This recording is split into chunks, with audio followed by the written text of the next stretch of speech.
Just to introduce myself, I am Tracy McAbee. I'm principal at Benton Elementary School in Polk County. So I'm from Southeast Tennessee and I speak the language, as you can probably tell. Most of my career, I've been at it more than 20 years. And most of that time was spent at the high school level in the sciences, chemistry and forensics and biology. So then went into an assistant principal at the high school and then made my way into a principalship at the elementary school. And quickly saw I was in a different world, all right? Things were very different, and I did not know how to teach every kindergarten, first grader how to read and write on grade level. So that's a little bit of just where I came from, and then now maybe the journey that we've been on since then. And really trying to look at the journey and how now this Teaching Literacy in Tennessee document and the Read to Be Ready network has helped us with those moves. And I think we all could agree that having third graders on grade level in reading and writing is very important. I mean, I think they've already talked about that data and it's very compelling. Many folk call that a curtain closing year. If kids are not where they need to be by third grade, a lot of opportunities, doors begin to shut for them, and that's just the reality. The other thing we know is by far the most critical ingredient in student success is a teacher. So the way we as administrators empower them and give them the support they need, I think is really going to make this move forward. And Fulton takes that a little step further, and if I can talk our language, most of us in leadership, we probably have Mike Fulton on our bookshelves. He says the second most critical factor in that process is a principal. So if you're not making sure it happens in your school, it's probably not going to happen. I mean, that's the reality, and Mike boils that down very well. And so this is something that I know, and that is the knowledge is out there, right, with you guys. Many of you have more experiences than I do. You've taught kindergarten a bazillion years. You have all kinds of experiences. I know that I'm talking to Elvis about rock and roll. But I do want to make the point that this Read to Be Ready initiative and the way it empowers teachers and it embeds that throughout the day, I think can really help. And that's kind of the approach we took a few years ago at Benton Elementary. So again, when I saw that I needed help, a few things I did. I went back and got a reading specialist degree to educate myself. But more than that, if you're the smartest one on your team, you need another team, right? And I knew I wasn't, thank goodness. So I got an advisory council together, and we went out and hammered out a vision of what we thought we needed at Benton Elementary. Knowing that needed to be set. The goalpost doesn't need to change all the time for teachers and students. But how to get there really needed to be more organic. That we know we're going to hone our craft, things are going to change, standards might be revised, and know that we need to leave ourselves some leeway there. So we were a Basel school, but I had the liberty then to do other things. So based on what the advisory council brought back to me, we saw that we wanted to do a few different things. One of those was we wanted lots and lots of books in school. We wanted the kids having access to text throughout the whole day. So, to borrow words from my teachers, they said, we want our youngest learners listening to The Snowy Day or to Cynthia Rylant When I Was Young and in the Mountains, Around the Rug. That's what we want. And we want our older students, if I'm sitting at the guided reading table and I'm kid watching, I want to see Bobby in the back with a Captain Underpants book, laughing and chuckling about what's going on in the book. And more importantly, we wanted to really take a step further with writing. We want kids to really notice how writers really write and then steal those things, steal those words and those phrases that make us laugh or make us feel bad. We want them to put that into their own writing. So those were things that were pretty easy. Those are things we knew we wanted. The problem is once we got into this work, it's not easy work. And the way we're going to get there, and it says, and I'll just read, it's going to be a deliberate, intentional work that should empower the teachers, hopefully inspire some district leaders to help us out, and then also really get kids excited about being readers and writers. All right? But by far, our journey so far has not been easy, and I don't want to mislead you in that. And again, we don't have it all figured out at Benton Elementary. Trust me. But like you, we're here together, learning together, working really hard to get some things figured out. And so if I can go back and borrow Mike Fulton again, he takes and talks about this idea of learning leaders. And what a learning leader is on the screen there. They're the ones who model learning and shape the conditions for all to learn on a continuous basis. And really that's read to be ready as I look at that. And I know many of you have been at that work maybe longer than I have, of all the nuances to read to be ready. But going through that, having a daily embedded professional development in your school is what that's talking about there. So again, we knew that we wanted these types of books in our classrooms and all these things happening. The problem was this, and I think it might be real for you guys as well, and that is we still had to teach foundational skills. We still had to teach all these things in kindergarten, first and second grade. And there is a time to do that explicitly. There probably is a time to do that in isolation. I mean, repetition is a good teacher. But then how do you take that then and really get it into these authentic and meaningful texts and tasks? That's a struggle. And let me tell you, the struggle is real. I mean, we tears have been shed, all right? And this is something that's real to us. So as we went through all that, finally then, the Teaching for Literacy in Tennessee document came out. And so I wish that we had had that about 3 years ago. But now that we do have it, it did some things for us. One, at least it validated that we are headed in the right direction. A lot of what that advisory council said, these are the things we want to see happen if we're going to meet these expectations. It validated that. Also explained how to do a lot of the things that we were struggling with. I mean, how do you get all this to happen?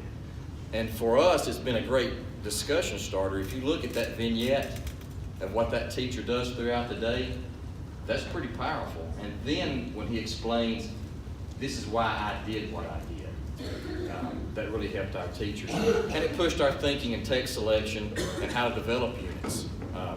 That's really going to build knowledge and then teach skills to these students. And again, I know a lot of readers have been talking about it today, but you know, Nell Duke talks about that if you give a kid 5 books about spiders at different levels, you can arrange them however you want to and give it to them. And they have better fluency and comprehension on that 3rd book than they did the 1st, no matter what order you give them. So it is about building knowledge to get people there. So it helps with that.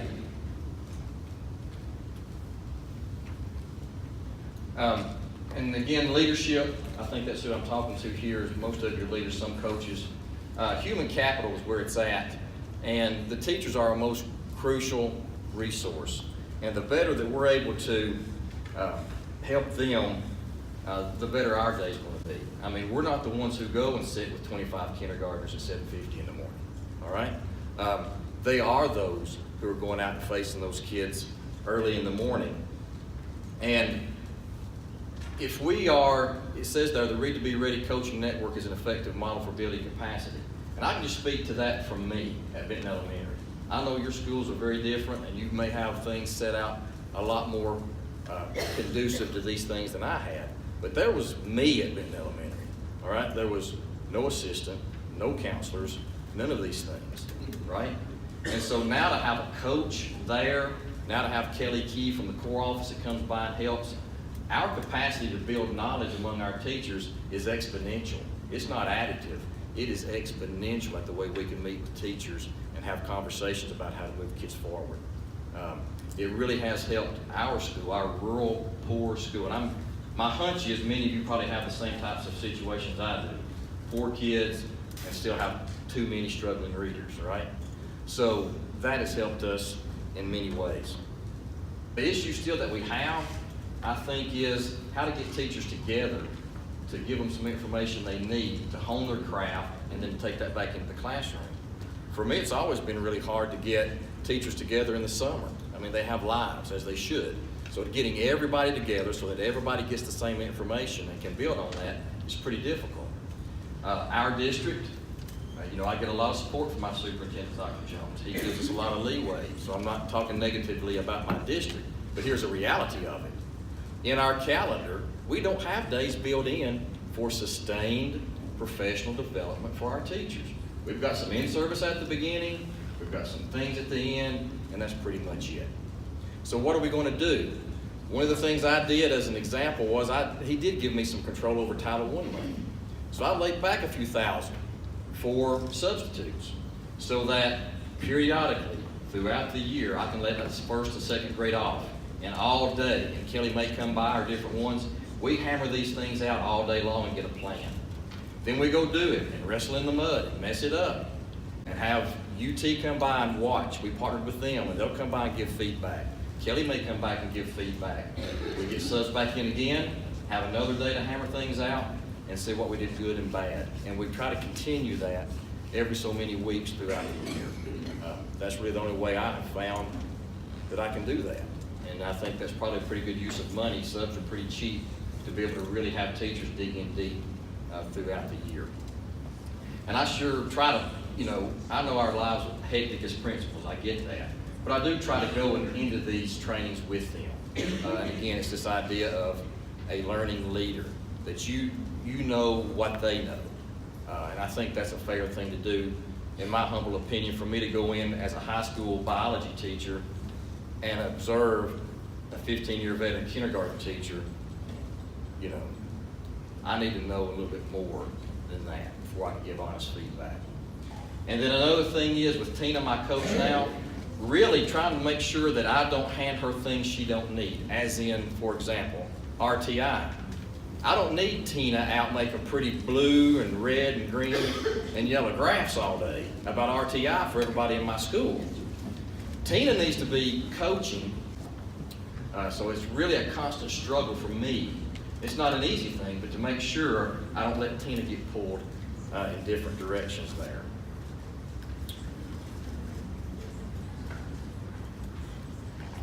So I see some head shakings. I hope that's not that you're getting angry with me that I said. I don't want to have to cut my way out of here today. So supporting our teachers is by far one of the most important things I think we can do, and it's been noted throughout this presentation with other people there. Resources is a big thing, and I didn't have this data. I'm proud that she showed that earlier, that 4.5 hours. That's pretty powerful, that teachers are spending just getting the stuff to then go plan.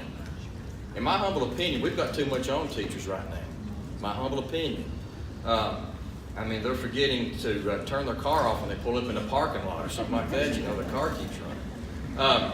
It's these different things that's a true story, by the way. I won't point anybody out today.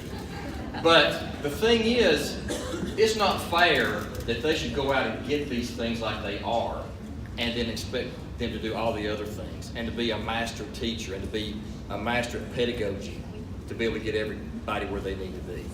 So supporting that, the problem there again is for it to really match the vision that the department has set out, which I think is a good vision, developing those tasks takes time. It takes a lot of time to find those good quality books, to plan that out, and to get a plan of action together for your teachers. And then also providing resources for teachers allows teachers to invest their time in planning rather than resource gathering. I think that we all know that in our gut. But here's the thing, if you live in the world in which I live, for 2 years we've been talking about this idea of building knowledge. Not just do guided reading, and the kids really don't know anything after that. They need to know the types of fish that live in the river and what's around us and those kinds of things. It just takes, teachers don't have time to go find them. One of the things that we did when we started this journey a few years ago is the teacher said, Tracy, we need a book room because what we have in our classes really doesn't meet the need. So that bottom left-hand picture is our book room. It's nothing special, but the white totes are fiction, the blue totes are nonfiction. The books are in 6-packs.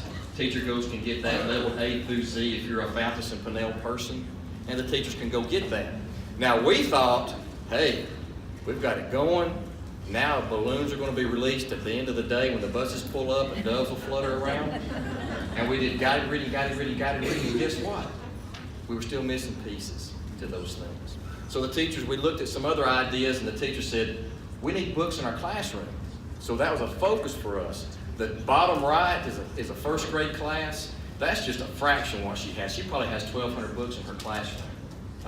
And those kids have an enormous amount of things to go get and read. Every kid at my school gets a subscription to National Geographic and Storyworks Junior. Because they're poor, they'll probably never get those themselves.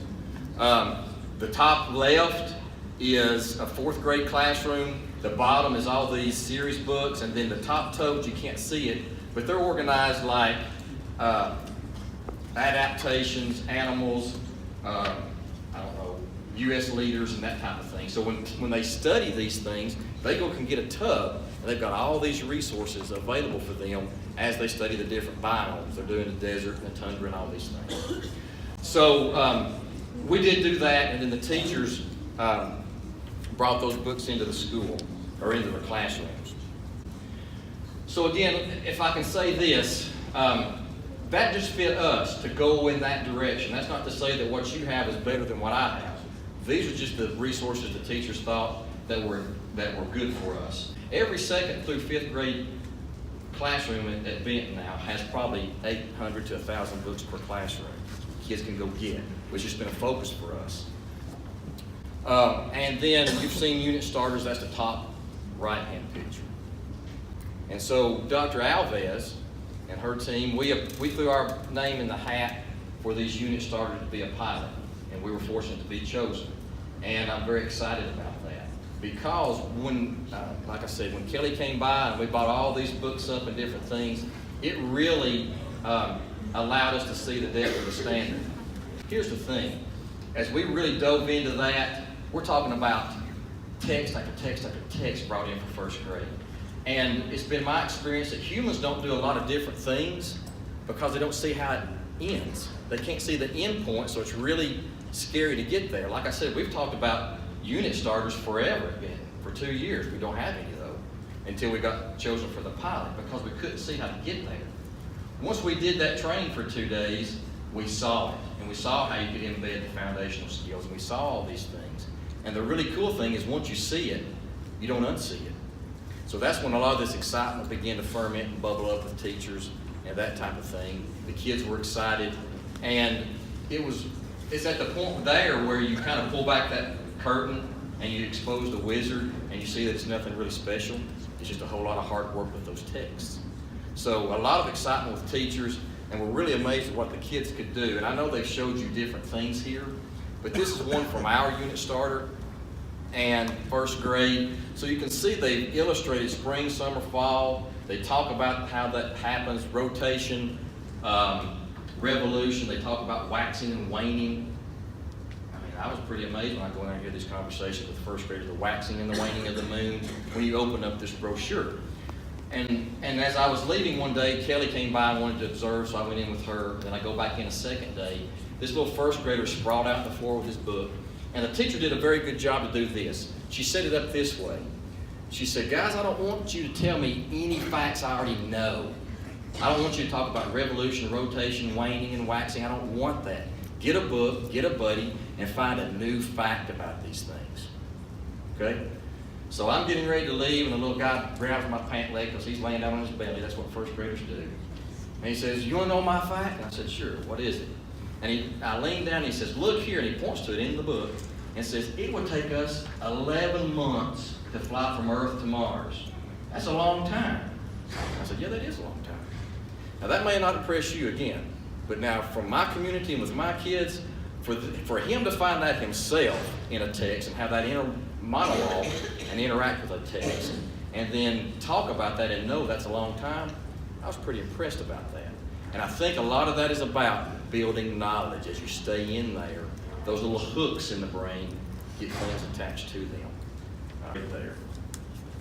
So in this journey, I've been frustrated, then I'll get excited, and then I'll get overwhelmed, and then we'll get frustrated again, and all these different things. We go through that in education. I don't think principals are any different than teachers there. But the thing is, I think the department has really set some high goals. So before we leave today, go back through these things as far as I'm concerned and what's leading our discussion. Again, please understand what I say, because you can get on the website and see Benton Elementary doesn't have it figured out yet. But our youngest learners are doing more now than they've ever done in the past 2 years. I can't say that. So we're still trying, we're right there with you.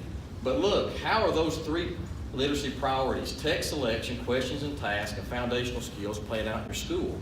Those were huge for us, and they weren't easy to figure out. We still don't. I'm talking about it was hard to even get started.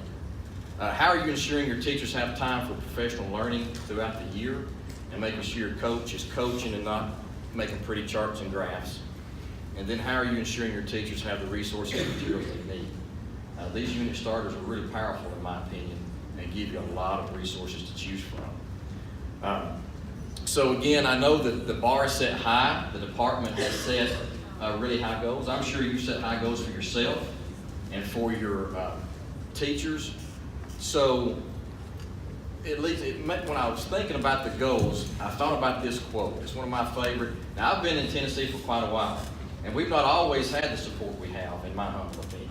All right? I remember the dark days of education, and some of you may too. But now that we do have the support, you know, it says now is our time. I thought of this quote, I use it a lot at school. It says, if you limit your choices only to what seems possible or reasonable, you disconnect yourself from what you truly want, and all that's left is a compromise. To me, now that we have support, now that we have a common vision, this thing is trickling down from state to district to school to teacher, I do think it is our time to, as leaders, to lead as learning leaders and really move kids forward in great things. I appreciate your kind attention, and I hope you have a very happy and successful 2018. Thank you.